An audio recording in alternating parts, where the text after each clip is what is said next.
त्यामध्ये मधाचा पोळा आहे, जे आम्ही मागच्या वर्षी पण काढलं होतं. लहान मधमाशा असतात ना, त्याच्या आतमध्ये आहे मध याच्यामध्ये.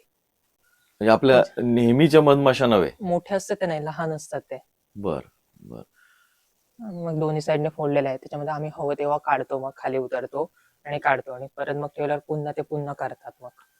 त्या मधाच्या टेस्ट मध्ये काही फरक पडतो का तसाच मध असतो? जरा टेस्ट वेगळी लागते. बर. आणि मग त्या मधमाशा आत बाहेर कुठून करतात? त्याचं डोहर इकडनं आहे, इकडनं आतमध्ये जातात वगैरे ते. अच्छा.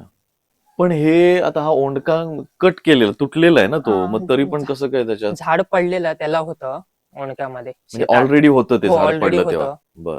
ते ठेवलं त्याच्यानंतर मग आता ते राहत नाही. जोपर्यंत ओंडका खराब होत नाही तोपर्यंत जाणार नाही ते जास्त करून.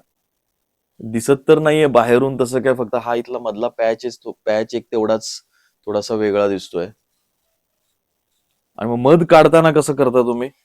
पहिल्यांदा त्याच्यातील बॉटल किंवा काहीतरी घेऊन जरासा आवाज करतो, कारण ज्या सैन्य असतं त्यांचं जे चावणार ते मग तेवढ्या बॉटलमध्ये येतात. त्याच्यानंतर मग हळू उतरतो, त्यांना हवा जाईपर्यंत असं बंद करून ठेवतो बॉटलमध्ये थोडा वेळ. बर. आणि त्याच्यानंतर खाली उतरतो आणि ओपन करतो. जे रस्सी बांधलेले आहेत ते केल्यानंतर ओपन होतंय. त्याच्यात मग थोडंसं आम्ही पाहिजे तेवढं काढतो, बाकीचं त्यांना परत ठेवतो तसंच आणि परत बंद करून ठेवतो. मधमाशांना बॉटलमध्ये कसं काढतोस नेमकं, मला परत एकदा समजावून सांग. म्हणजे ते डोअर आहे ना, त्या दरवाजातून बॉटलला पहिल्यांदा होल लहान बारीक एकदम सुईने वगैरे होल मारून घेतो, कारण आतमध्ये ऑक्सिजन त्यांना जायला पाहिजे. बरोबर. त्याला लागून तिथं लावतो. त्यांचं जे चावणारं सैन्य असतं ते त्याच्यामध्ये थोडा 1 मिनिट जरा त्याचा आवाज केल्यानंतर आतमध्ये जातंय. त्याच्यानंतर ते बॉटलचं झाकण लावून जरा वेळ ठेवतो त्यांना मग काढेपर्यंत.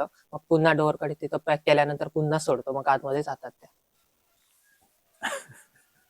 जबरदस्त आहे ना हे.